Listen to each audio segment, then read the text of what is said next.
हिंदी मुहावरा सिर नीचा होना।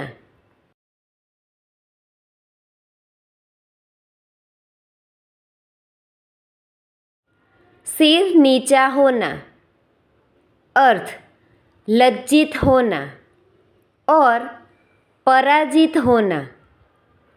वाक्य चोरी पकड़ी जाने पर नौकर का सिर नीचा हो गया।